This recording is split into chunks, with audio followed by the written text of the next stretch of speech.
Gemini, reading mo for April 10 to 30. Or kahit lumipas yung mga petsang nakalagay dyan, as long as nakarating sa yung reading ko. Sun, Moon, Rising, Venus signs, or Cross Watchers man. Welcome kayo as long as nakaka-relate kayo dito sa reading ko. As long as gusto niyo manood ng reading ko. Okay. Check lang natin ano yung mga dapat malaman, mga messages na makikita natin dito or possible na scenarios pa parating.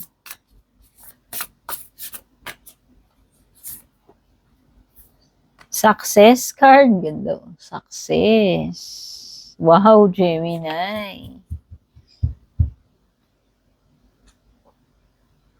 Ang ganda ng paunang card mo.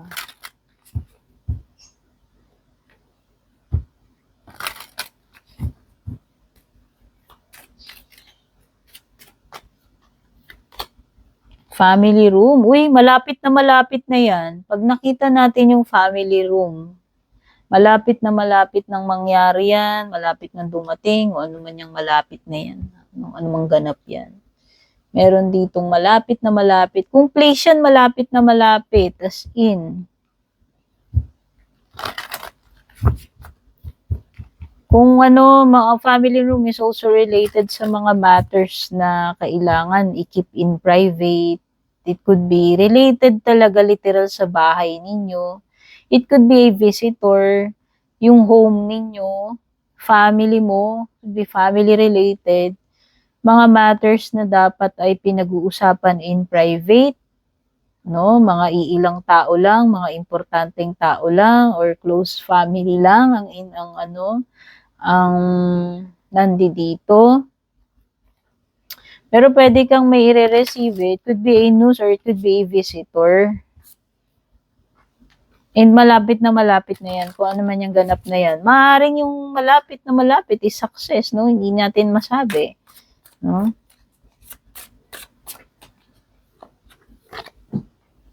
By the way, kung bago ka Gemini, don't forget to subscribe sa aking YouTube.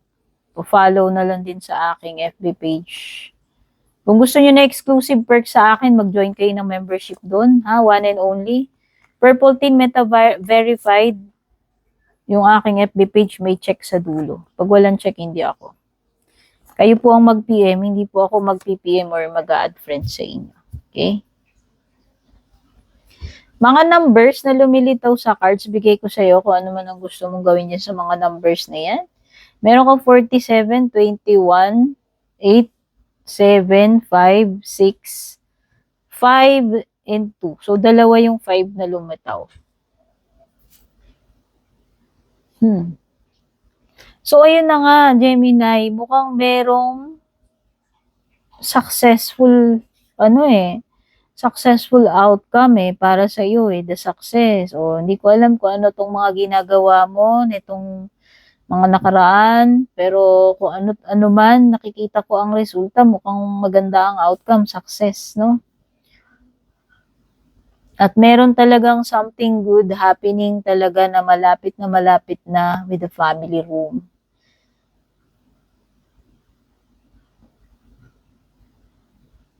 It could be a good news na marireceive mo. It could be a visitor, sabi ko nga sa'yo kanina. Pero pwede rin kasi yung result or yung outcome na maganda na yung hinihintay mo at mukhang malapit na yan eh.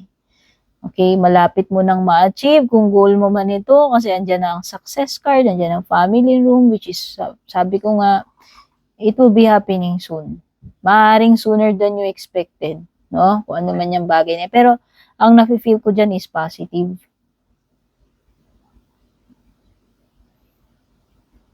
Yes, meron talagang good news. Saan mo na yan? Tungkol man sa pera yan or hindi, Gemini, nakikita ko, may magandang balita, may magandang paparating, nafe-feel ko yan. Ayan na si Queen of Pentacles, success talaga. Okay? So, ano man ito, pera related or hindi, meron kang may magandang paparating or merong successful outcome. Wait lang guys, may nakalawit na sinulid sa damit ko at ako'y irritable. Gugupitin ko lang. Ayan. Very fast.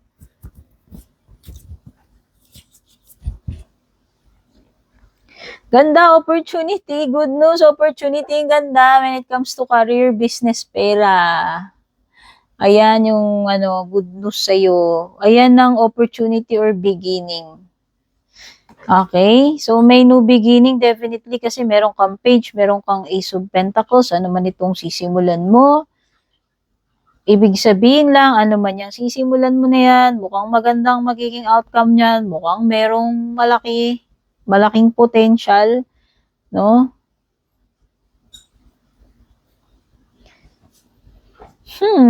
Be careful about people na maaaring isabotage ka, ha? Seven of Swords.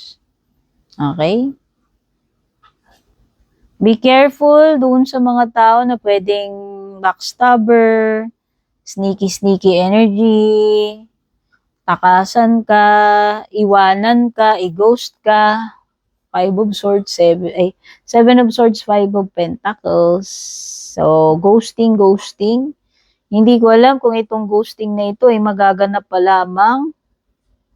Mukhang hit and run tong person mo. Kaya sabi ko, be careful na maisahan ka, matakasan ka niyan. Energy ng pagtakas eh. Yung bigla na lang ikaw iiwan eh. Kung ano man ang technique na itong person na to, panakaw, palihim, patago. Yun yung style niya. Magugulat ka na lang na wala na pala, naiwan ka na pala sa ere. Mag-isa ka na lang pala dyan. Kasi parang merong ghosting, abandonment, pagtakas ako na detect dito. In love life man yan or in general.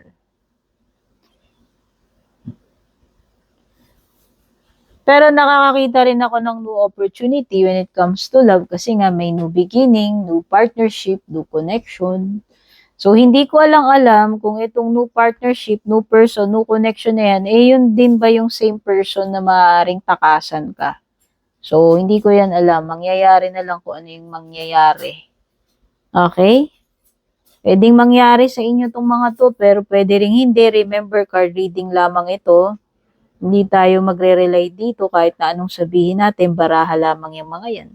Tayo pa rin yung may final say, final decision. May mga choices tayo sa buhay. No? Kumbaga, tayo pa rin yung merong control pagdating doon sa mga outcome na gusto nating mangyari. Okay? Kumbaga, nandun yung card talaga ng loss. So, be careful na lang na magkaroon ng losses. Kasi andyan si Seven of Swords, andyan si pwedeng financial loss, emotional, feeling alone, feeling abandoned, ghosted, no? Pero hindi lahat na mawawala sa'yo if ever eh. Kasi merong matitira sa yung Two of Cups dito, ano man yung bagay na yan. Maaari ka rin naman talagang makaranas ng financial difficulty, but this is just a temporary situation, Gemini. Okay? Sa tingin ko, makaka-bounce back ka, no? Makakatayo ka uli, makakapag-start over ka uli. Kasi nga, andyan yung mga cards mo ng beginning.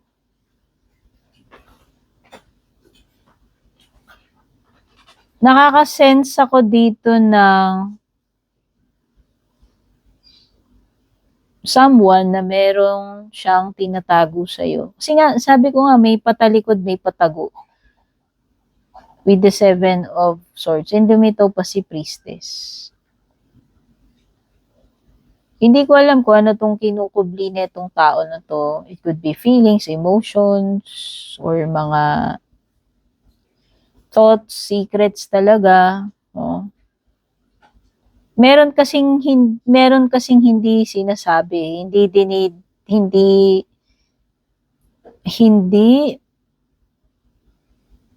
hindi dinidisclose with the High Priestess card. Merong something secret talaga, promise, classified, kumbaga, Ayan no, tagged as classified, family room and high priestess. Something very, for ano lang alam mo yung kumbaga parang iilang tao lang talaga yung may access dito or iilang tao lang talaga yung pwedeng nakakaalam or pinagsasabihan. Kasi something very, very private, something like secret. Parang secret meeting, alam mo yon. Panood niyo na ba yung Meet Joe Black? Wherein doon sa eksena na nagsi-secret conference sila against kay Bill Parish. Yun. So, yun, makaka-relate yan yung mga nakapanood ng Meet Joe Black na parang tinatraidor nila si Bill Parish doon samantalang siya yung founder ng company and behind his back wala siyang kaalam-alam na alam mo yun may pinagkakaisahan na pala siya na i-buy out yung kanyang sinimulang company. Alam mo yun? So, naano ko lang. Kasi parang ganun yung energy na napipick up ko. Kumbaga, sa trabaho, hindi mo alam na may secret meeting, pinagmimitingan ka na pala. Okay? So, pwedeng, di ba parang betrayal yan eh. Kumbaga, pwede naman sabihin na lang directly sa'yo kung ayaw na sa'yo. Bawa, if fire ka pala ng boss mo or whatever. Work-related man ito or hindi, sa family man yan, etc. Kung saan nagre-relate sa inyo. So, parang may ganong energy. No, na hindi ka kasali. Hindi, ikaw lang yung hindi nakakaalam.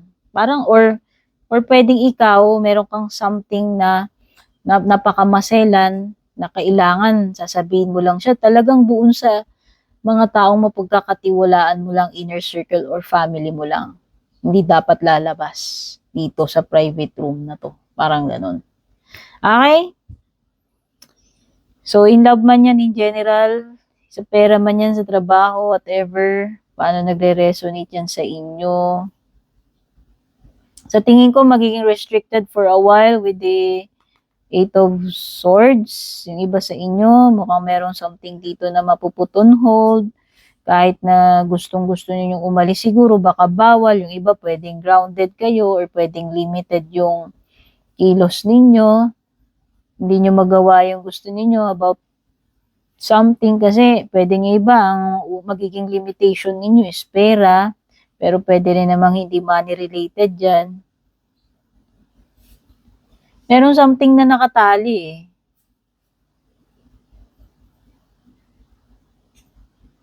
Gustong kumawala, hindi naman makakawala. Or hindi niya alam yung gagawin niya, paano siya makakalis dun sa situation na yun.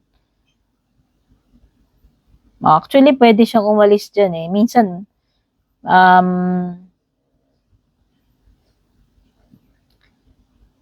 ano tawag dito? Minsan, ano lang yan eh, mental lang yan si Eight of Swords eh. Kumbaga, akala mo hindi mo kaya, pero kaya mo pala. Akala mo yun lang yung way out, pero hindi, meron din namang ibang way out. Kasi ayan oh, makakaalis ka dyan with the Seven of Swords. May ibang diskarte eh. So, isipin mo, think out of the box na lang siguro. Huwag ka masyadong, huwag kang masyadong makitid yung pananaw pagdating dyan sa bagay na yan. Kasi merong ibang way, may ibang diskarte na maaaring uubra para makaalis ka dyan o mabago mo yung situation mo na yan. Pero meron temporary restriction talaga dito. And dahil may family room, pwedeng iba, ma-stuck muna kayo sa bahay. Hindi ko alam kung bakit. Parang confinement yan. Pwede rin naman confinement kung may mako-confine dito, whatever. Or pwede rin naman na lang, parang nagtatago. Pwede rin. Parang kasing energy ng nagtatago. Stay muna sa bahay. Okay, kung hindi ka pa naka-like, follow, subscribe, Gemini. Kung bago ka, please don't forget to like, follow, subscribe. Bawat like, follow, subscribe, malaking tulong po yan sa akin. At sa mga matatagal na Maraming salamat po sa patuloy na suporta pagsubaybay ninyo. Thank you rin po doon sa mga generous na nag-avail ng membership sa YouTube channel ko, nag-avail ng subscription sa FB page ko. By the way, kung gusto nyo na exclusive perks sa akin, mag-avail kayo ng subscription sa one and only Meta Verified FB page ko, Purple Team, may check sa dulo. Okay? Kayo po yung mag-PM sa akin doon. Thank you rin dun sa mga hindi nag-skip ng ads, no? Diyan po kumikita yung mga content creators like me, pati rin na rin mga nag-like, heart, comment, share.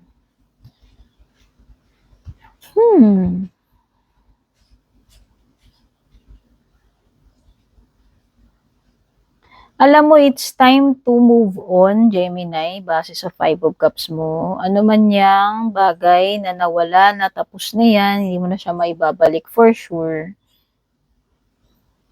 Oo, pero pwede ka naman kasing magsimula uli according to the Five of Cups. Palayain mo na yung sarili mo, Gemini, ayan o. Palayain mo na yung sarili mo. Yun lang yung yun lang yung reason bakit ka na kukulong dyan eh. Hanggat hindi mo matanggap yung kabiguan mo na yan or loss mo na yan, hindi ka makakapagsimula ng panibago. Kaya mag-break free ka na rito. Kasi andyan ang success na naghihintay para sa iyo. Okay? For some of you, yung iba, hindi kayo forever na magiging lonely. According to the Five of Pentacles, Six of Lovers, it's an indication na magkakaroon ng new love or connection sa inyo or balang araw makakapag-asawa kayo kung hindi pa kayo nakakapag-asawa. Kasi si the Lovers card is sacred eh. Choosing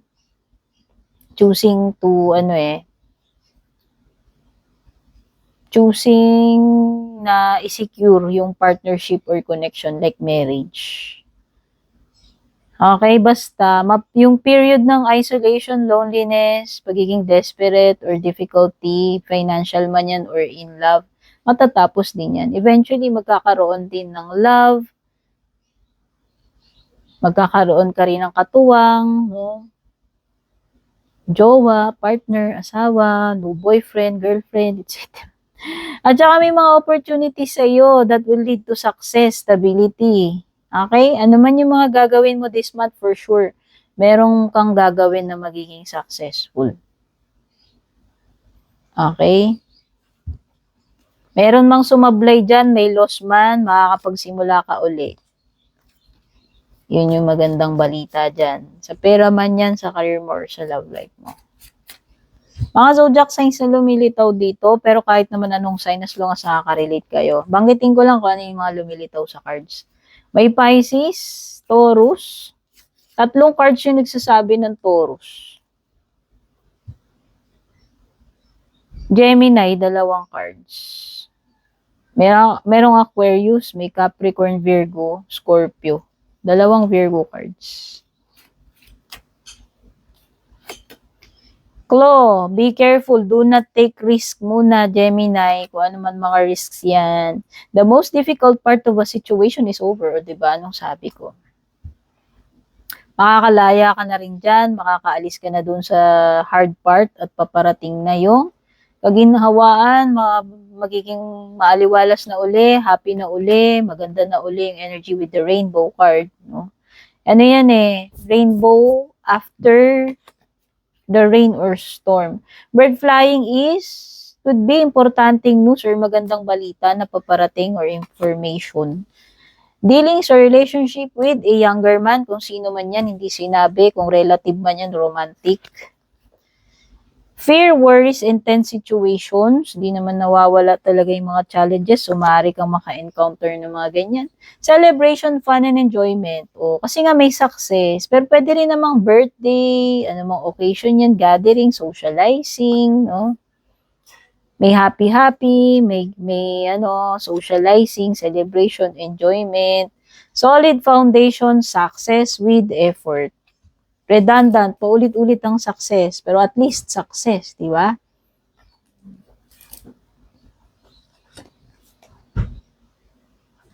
Light-hearted, carefree time. So, sa tingin ko nga, pagkatapos ng very difficult situation, mga hirap, mahihigpit na sitwasyon, eh makakaluwag-luwag at makaka-happy-happy ka na rin.